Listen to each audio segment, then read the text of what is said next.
Good morning, everybody, or good evening if you're joining us from Europe. Welcome to the Core Outdoors Speaker Series. I'm your host, adventure journalist Jamie Moy. Core Outdoors is a collective of gear designers, makers, manufacturers, and repair technicians based here in the mountainous Kootenay region of British Columbia. Once a month, Core produces this free webinar to build relationships and to share information. For July, I'm really stoked to have with us David Clavera. He's the brand and sustainability manager for NNormal, a company I deeply admire. Before we get started, I should mention that we have our Core has its in-person annual conference, the Summit, happening in September. That's going to be the 17th and 18th in beautiful Kimberley, British Columbia. This year marks the 5th anniversary with an all-star lineup of speakers and thought leaders from across North America, plus networking events that get you outside on the trails on the rock. Okay, David. I should say more information on that at coreoutdoors.org. All right, David, I think we're ready for you. If you could go ahead and please share your screen and welcome. As Thank you so he's much. doing that, I should mention too, we welcome your questions. Please hold those until the end, and then we'll save time for a proper Q&A. All right, David, the floor is yours. Perfect. So, well, thanks so much for having us. I will do this presentation, but hopefully that's a space for everyone to share ideas, ask questions, and also learn from our side. So please feel free to share your questions and comments. And I don't know if you can see my screen. Yes, looks great. Perfect. Good. So, well, I would like to start by a super quick question, and I don't know how many people we have here, but just out of curiosity, how many people knew Normal before receiving this invitation? So I don't know if it's a small amount of people or a big one. We are a small brand, and looking forward to You can know how many people raise your knew us. Zoom hand. Yeah, you can raise your Zoom hand. Oh, I'm seeing the Zoom hands are coming up. Okay, we've Okay, got cool. five participants have raised their Zoom hand. Okay, perfect. So good opportunity for the ones that don't know to get to know it a bit better. Good. So just to start, Normal was founded in 2022. It's a joint venture between Kemper and Kilian Jornet. Kemper is a 50-year-old shoe company of lifestyle and fashion, so not performance. And they were interested in creating an outdoor brand. And then Kilian Jornet, from his side, he's kind of the mountain goat of our times. He was sponsored by Salomon mostly all his life, but wanted to create also his own brand more aligned with his values. So someone put them in contact, and the adventure started in 2022. Then this is a picture that I really like. This is a picture taken with my phone in the first official meeting that we had in 2021, 1 year before launching the brand. It was COVID time, as you can see, and we were in a tiny room, very few people, and Kilian stood up and said, "Well, guys, this is a blank paper, and we need to start by somewhere, and let's write down the values that we would like Normal to have." So that was very cool experience to remember once in a while after 5 years, and those are the values that we wrote. So durability, transparency, emotion, respect, design, performance, inspiration, education, disruptive, sustainable, and normal with two ends, which also has this meaning of no normal that I will explain now. Wait, So, tell me, David, sorry, emotion. Is that explain that one? well, this one stayed there and didn't go further. So I don't know exactly who said that. So these are just the first ideas and first values that came to people's mind when we were thinking about normal. So that was not the one that I said, but obviously emotion means like connecting, no, with the user that is part from the community. Got So it. Like getting at the emotional connection of it. exactly. Cool. And then those values transform to the ones that we have now and the ones that we started the company with. So authenticity, it's obviously being authentic with everything that we do, not trying to pretend to be something that we are not. And that starts with our founders. So Kemper and Kilian, definitely they are very authentic. So we wanted to follow kind of this legacy. Then the no normal approach. We acknowledge that we are part of a system, that at the beginning we were questioning everything that we were starting doing, to the point of do we need social media, because we want actually people to go outside and not being on the phones. Do we need to sell products every season, or we can do it just when the product comes out? But then, well, you start to realize the system that you play with, no, which are the rules, and then from those rules, you need to, well, challenge them and do as much as you can to stay with your values, and also inspire others to join. And then usefulness. This is obviously that we just need to do the products that are useful. We don't do any products for the sake of it. And all the products, they have a purpose of being. And then the commitment side, which is this responsibility that we have in the company, that I will share in more detail. Then who are we? No, so we are 50%. Obviously, we are a company that sells product. So product, it's a big part of who we are. But we're also a philosophy. We are also values, and people that buy our products should represent these values and should feel part of who we are, of Normal. Then this is our claim: your path, no trace. This is kind of the ultimate goal that we have. And obviously, we now have a trace, we now have an impact, but our goal is definitely to come to this planet and not only leave no trace, but have a positive impact. So only shooting to the stars, but this is definitely our goal since day one, and it will be forever. But obviously, to have this goal, we cannot stay niche. For us, staying niche meaning not having an impact. So the bigger you are, the more of an impact you have. So our goal is, and our vision is, to become this top 5 outdoor brand, achieving a sustainable business and 10% market share. One of the KPIs that we have inside Normal is this market share in the races, in the key races in the world. So we do this market share because for us, that the core runners trust our products, it's the main KPI, more than the sales. So this is something that we record year after year, and sometimes we have great surprises, like in Zegama this year, that we had approximately 40% of market share in the race. And then we are getting somewhere already. We target tier 1 media, like we appeared 3 times in the New York Times this year, core media globally, so they know our products and our philosophy, and we are also into this business media also.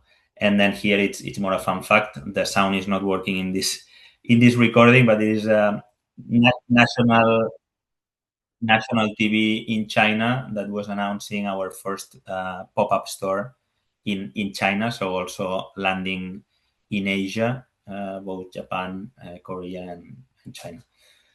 And then this is our mission. So inspiring people to enjoy and respect nature. I think if you read it fast, it can feel simple, but it's very deep. So I would like to deep dive into each word for you to also understand what we mean by enjoying and respecting nature. Because for us, going to nature, enjoying it, loving it, it's the only way to then respect it and taking care of it. Then when it comes to inspiring, we try to inspire through our ambassadors and the values that they have, through the brand stories that we do both in the values campaign and the product campaigns, and by actions and not words through all the initiatives and programs that you will see in the next slides. Then inspiring people, that for us, people is community. So we are getting bigger in digital. We are shooting for this 500,000 community by the end of the year, both in CRM and digitally and in social media. Then through shoe tests and events. So this is how we uh, touch community, and more we're gonna have new touch points. Then inspiring people to enjoy it's this experience, no, that we find through testing our products in the outdoors, through going to the website and finding everything from product to who we are, values, and philosophy, and also in the retail experiences. So for us, obviously, the retail experience are a big place for the user to understand who we are. And then inspiring people to enjoy and respect nature. This respect nature is all the commitment area, that this is the part that we are going to focus more in this meeting. So first of all, when it comes to, and here I'm talking more about at the beginning about product values and product programs that we have. First, the focus is durability. Then it's repair. So as you see, both are into extending the lifespan of the shoe. And then the take back, which is avoiding as much as possible for our products to finish in the landfill. Then, if we deep dive into durability, we had a great, interesting debate at the beginning of the company, and probably that's a question that it comes here because it comes every time that we do a presentation, which is why did we choose this type of suppliers and materials and not, for example, only recycled materials, no? And there's different reasons. The first one, it's first of all, we are a performance brand. So the user must use our products to perform at their best. So it's not a lifestyle or fashion brand that it's just to look cool and it doesn't matter really the materials and the performance of the shoe, but it actually needs to perform in the mountains and be reactive, be durable, have grip, be light, and so on and so forth. And then the recycled materials that we find now and the products out of recycled materials, the reality today is that they last very little. Okay, so we do these calculations of how what's the total impact in terms of emissions on having a product that maybe in terms of recycled materials and eco-friendly materials, it's not that good, but it lasts a lot. So at the moment, obviously, all the energy that comes from manufacturing, from transportation, and so on, it's mostly not green. So that means that if you are using a shoe and changing it after 200 kilometers, all this manufacturing, transportation, plus incineration of the shoe, landfill, and so on, creates more impact than having a durable shoe. So that's why we went with these high quality materials to have the best possible shoe in terms of performance and in terms of durability. So durability for us it's key. And then how do we test and improve with total transparency on our durability? We partner with ESA Business School, and we created a methodology to make sure that we were asking the community the right questions for them to give us the right data, so we could calculate with all the data from our consumers the expected lifespan of our shoes. Okay, so we are doing that with all the models that we have, and we are sharing that with everyone. So sometimes we reach the goal of 1,000 kilometers, which is our goal, and sometimes we don't. And if we don't, we publish it anyway, and this is for us the benchmark to start improving. Okay. Then when it comes to repair programs, in 2023 we launched the resoling program. This is thanks to our partner Vibram. Vibram has a big network of cobblers around the world. So we did a very easy partnership, which is, okay, help us train your cobblers to resole normal shoes, and we will create and promote together with you a program that any consumer can go to any of your, well, not any, but some of your cobblers that are trained cobblers. We have a cobbler network on our website, and they can resole the shoe. Okay, so as an example, it's okay, I buy a shoe, I do 1,000 kilometers, I see that the shoe is still pretty good, but the grip is pretty worn out. I check on normal website, I see a cobbler 30 kilometers away from my house. I go there, I pay around 40 euros approximate, and they change the outsole, and usually they put a little bit of EVA, so it still can go for 500 more kilometers, even if it's hiking or using it for the park or whatever. So this durability and this lifespan extension happens thanks to that. But then something else came into play, which is what do we do with these shoes that they need little repairs, and because these little repairs, people are throwing those shoes away, no? So that was a big issue, and here there's two ways, no? The first one is factory defect. So imagine I buy the shoe, and there's a factory defect, and for example, the toe box comes out, no, after two runs. Well, in all the brands, you go to the store or you go to the e-commerce, we take this one and we send a new one. So this is obviously an environmental disaster, no, to do that, because it's a shoe that could be easily repaired because it just needs glue on the toe box, and that's it. And even as the cobbler says, it will be better than from the factory, because the glue that you put from a cobbler perspective, it will be better than even from the factory. So we started this program not only with the defective products, but for all. So imagine you after 1,000 kilometers, the toe box or whatever unglues a bit. So you send it back to us. We will repair it through the lifetime repair guarantee, which is that we have some of these cobblers.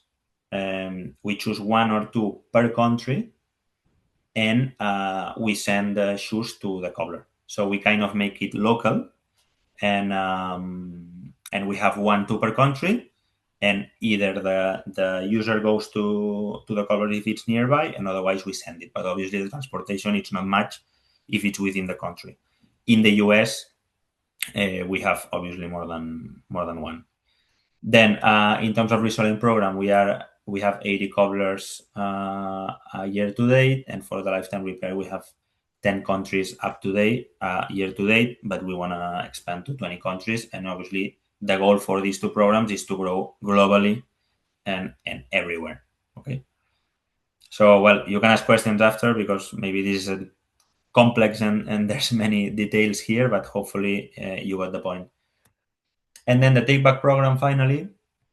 The current system that we have is, the goal mainly was, we want to avoid our products to end in the landfill. No? So what do we do? So we started exploring what other brands were doing. Take back programs exist in other brands? Where are the suppliers that recycle shoes and create products out of it? So we started doing this benchmark. And we partner with two suppliers from the Netherlands. I will explain now, which basically they recycle the shoe, and we made products out of these shoes. No, as of now, there's three ways to collect the shoes. The first one is through the website. So you print a label and you send it to us. This is less than 5% of the users, because with no incentive, even if it's for free, people are to not incentivized to do it. Okay. Then the second way is through our around 50 retail partners that they have a box, and you can go to these partners. They're on our website, and you can drop the shoes there. Okay.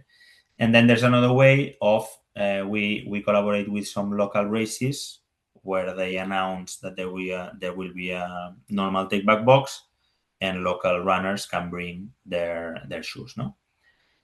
So to be honest, we don't think this program has been a success because of the volume.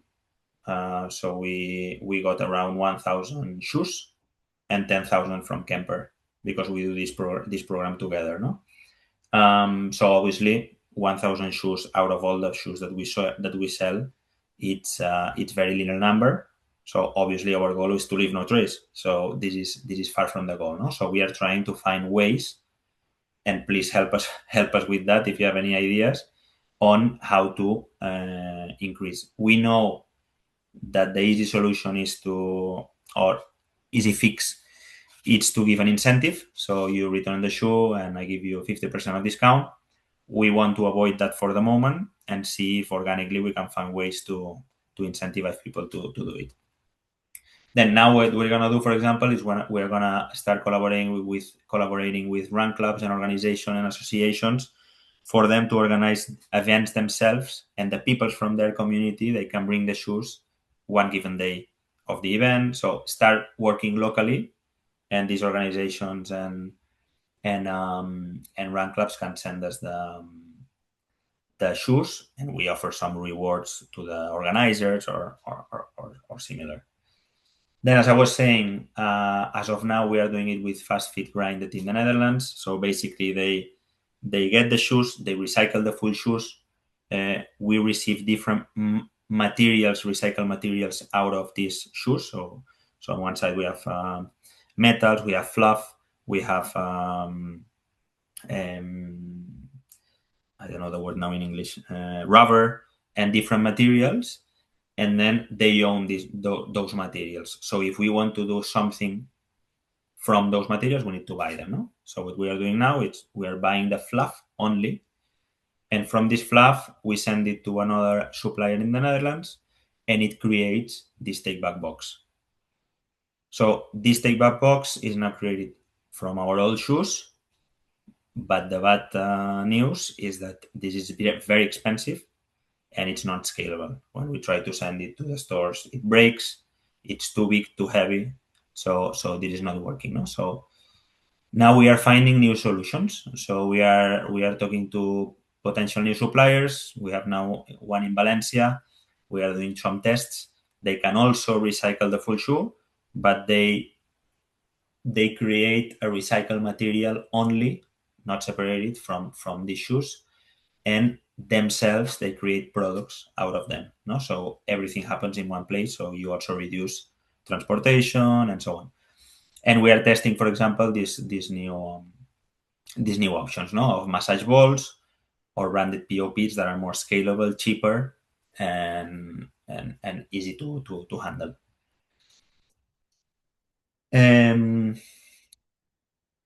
Well, this is a video again with no audio, but to see kind of for us what should be the lifespan and the journey of a shoe.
Well, this is a quick video to explain the cycle. Obviously, our goal here is that out of our old shoes, we do new shoes or even new sandals or recovery shoes.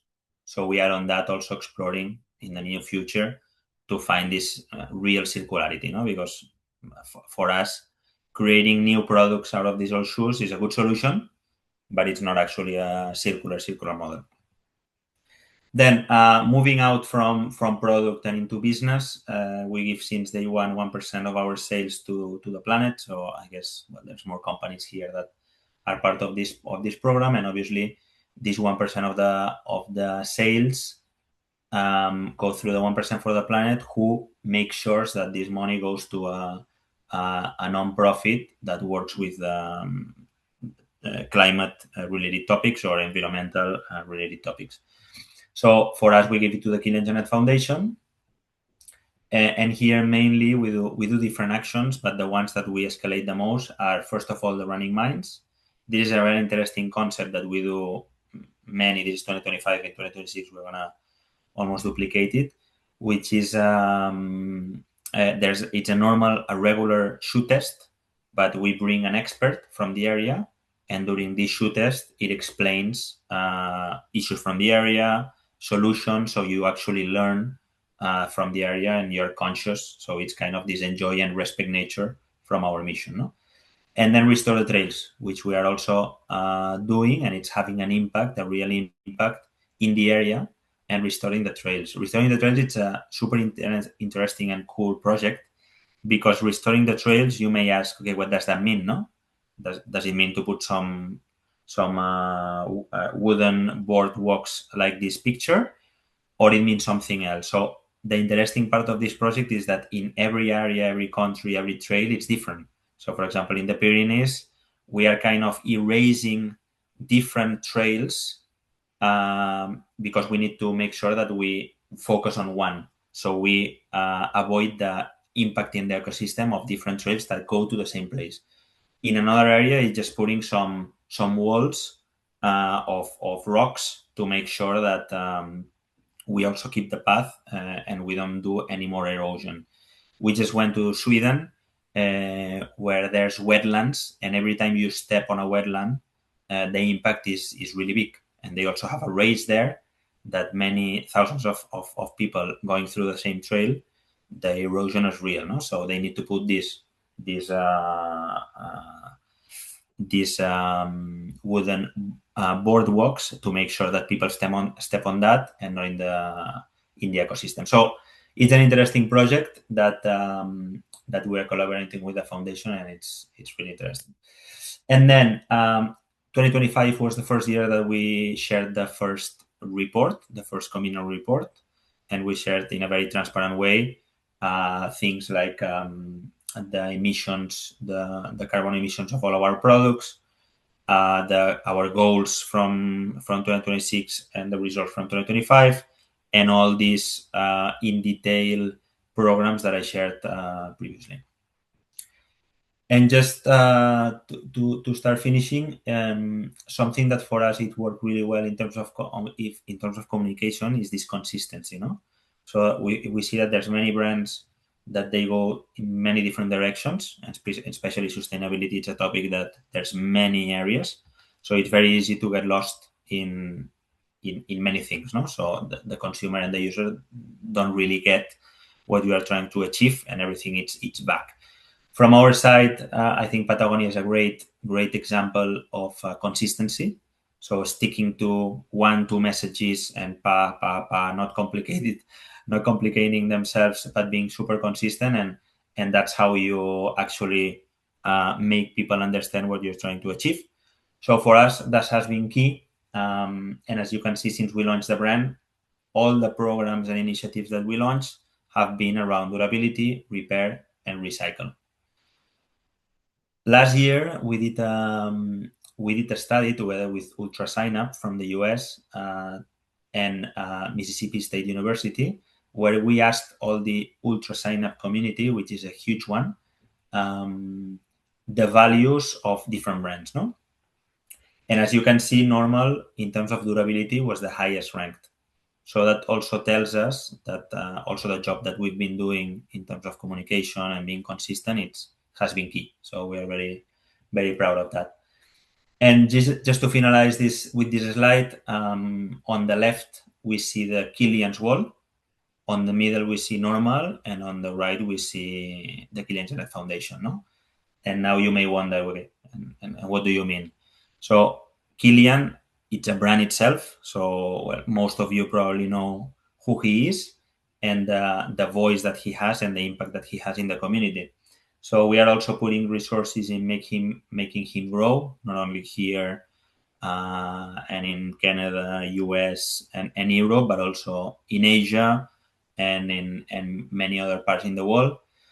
And there's a program to make him bigger, because when he gets bigger, Normal gets bigger.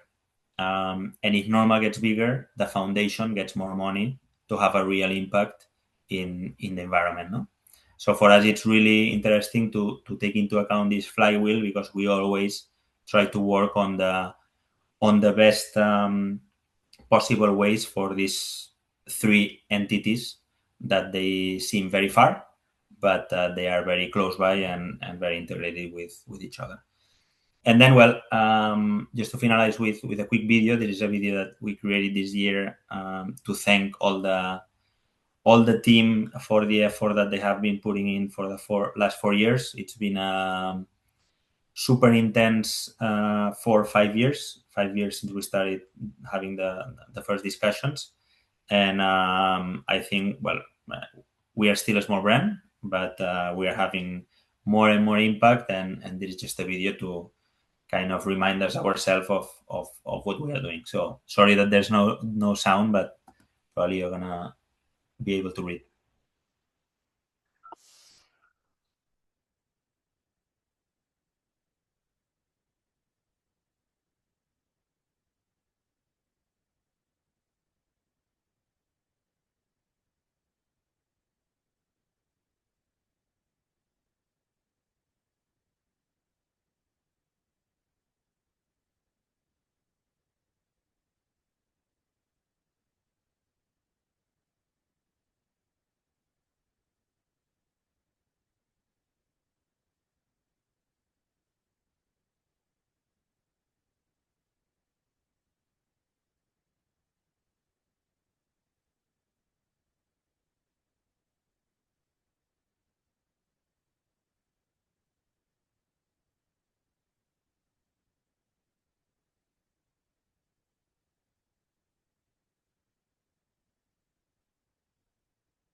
Good, and that's it from my side.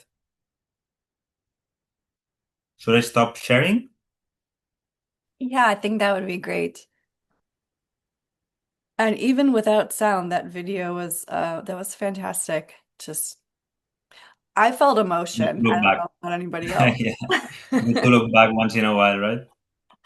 I'm so curious. And you didn't walk through obviously the details of your commitment report, but I love that you guys are doing that. I'm curious, how did you do on the durability side with actually getting 1,000 kilometers out of a shoe? Or first of all, it's these quality materials. So for sure, this is essential. So it was funny because we are now preparing the Atomic 03 campaign, which comes out in spring summer 27. And I had a discussion with a guy from Mallorca a couple of days ago, and he was telling me, um, before Normal arrived to Mallorca, like we didn't have any shoe that lasted more than 500, 600 kilometers because of the terrain. And I said, really?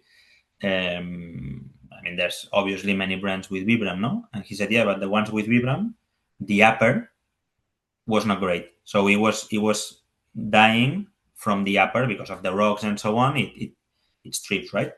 So, and the ones that the upper was good, the outsole was not Vibram and was not good, no? And was also being worn out. So for me, it was super interesting to see, no? So, for example, Matrix, it's a material that it doesn't break, or it's super difficult to break, and it's in the upper, no? And Vibram, it's the supplier that has the biggest durability in the market. So then when you have this type of suppliers with little materials, so we try to also, for the resoling and the repair, take back and everything, we try to use as the minimum materials possible for them to be easy for it, so the reselling can be easy. When you do the take back, there's less materials to be recycled. So we also think into that. So well, the first reason is that the materials that we use, and then also this goal that we put of 1,000 is because those were the tests that we were doing at the beginning, and this is kind of the benchmark that we want. That it's way beyond the market, no. So obviously, in some of the models from the community surveys that we've done, we fell short. For example, with Tommy 02, no, and we published anyway. So and now with Tommy 03, we're improving a lot. So yeah, for us, it's both this using these high quality materials, having these repairing programs to extend the lifespan, and then being transparent on the data that the community shares with us. Very cool. Yeah, thanks for that. And I appreciate just the transparency throughout this entire presentation of what your struggles are and what's working and what's not. And I want to definitely open this up for questions from everybody else. So there's a couple ways you can ask a question. I think the easiest way is you can raise your Zoom hand and then I can unmute you and you can ask the question yourself. Hang on Okay, there here. we go. So excellent presentation, David. As far as distribution in Canada, what's your sort of percentage of where you're at? Are you looking to grow Canada? We are working with a distributor. So there's some of the countries that we work with distributors, some of them we are there directly. So in Canada we are working with a distributor which is growing and doing a great job, and it's really good because he's really into also the sustainability side. So we are looking for I was thinking now a name of a cobbler that I don't know if we opened already or we are looking to open, but also in all these programs we are landing there with them together with the distributor. So step by step, but it's working well. Yes. I live in Kimberley, which is a very, very sharp rock where durability is key, and Purcell Outdoors carries normal. So Yeah. it's a very popular shoe in where I live. Good. So we come from Mallorca, which is the same. So the testing playground here, it's definitely a rough one. Hello, can you hear me? Yep. Yes. Great presentation, David. I'm wondering, Normal is branching out into vests and apparel. How are you applying the company values to those items? No, really good question. So as of now, there's way many more solutions in apparel and accessories than there is in footwear.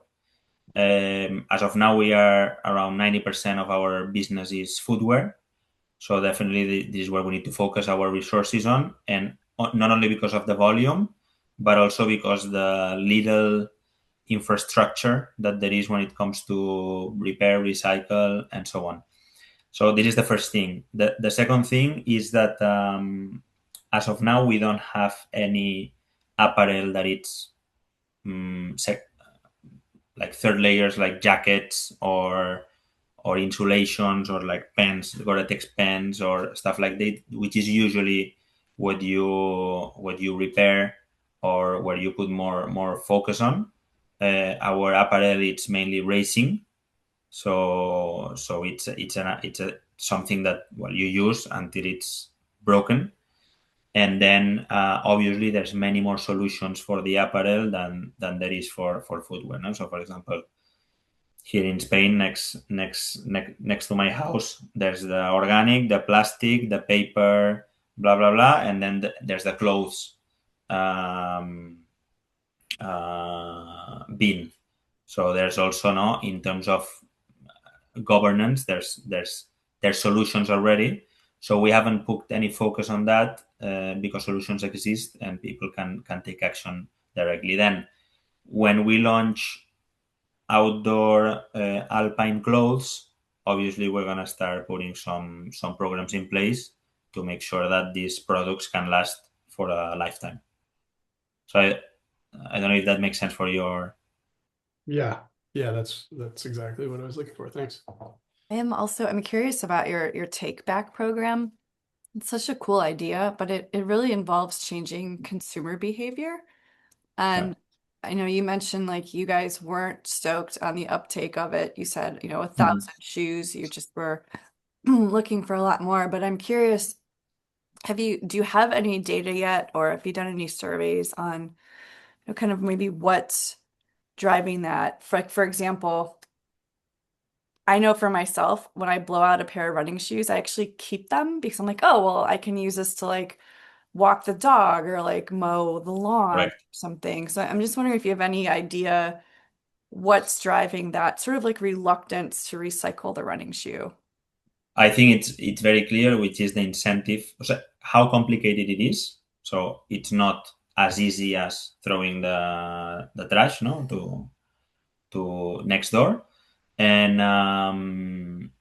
and basically you need an effort from the consumer Mm. with little incentive to do it. And again, there's brands like Kemper, for example, that they give 10-15 percent of discount, no?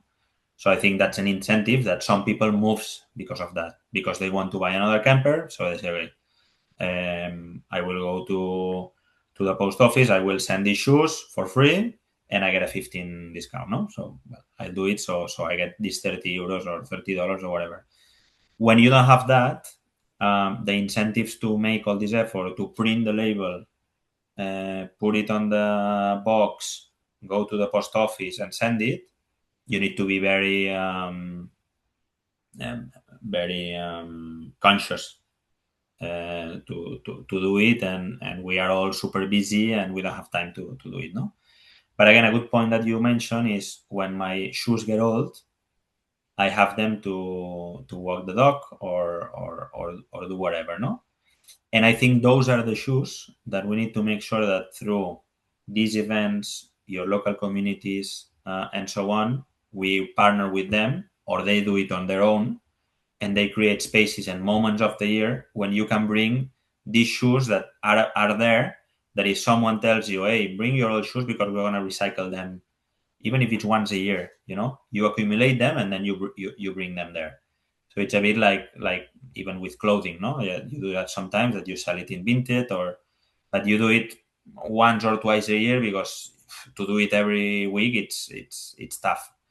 So I think that's the way. And for us, when the real change will come, and obviously our push is also on that side. It's like from a government point of view. So the same that happened with clothing, which is a real and big problem nowadays, it needs to happen the same with the shoes. So we need to have a bin for organic, paper, plastic, um, um, now the names in English doesn't come out, but then clothes, no, apparel, and footwear. So if that would be the case, then obviously more recycle companies would exist, more recycled materials would come out after these processes. So it would be cheaper for companies to buy it, because one of the issues that we have with the take back is that the amount of recycled materials that we produce, it's ridiculous. So it's nothing.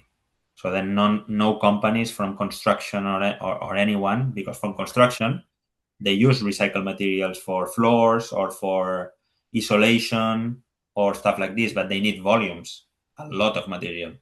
So we don't have this material. We have for 1 square meter, and it's super expensive. So this is the issue, that until it starts tractioning on a global level and in big quantities, it's very difficult to do it. But we need to start like this to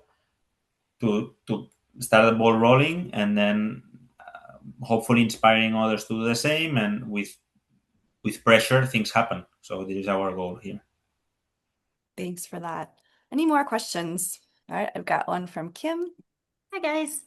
Um, I'm Kim. I actually work for another shoe company called Native Shoes. It's a lifestyle footwear company at a significantly lower price point than normal.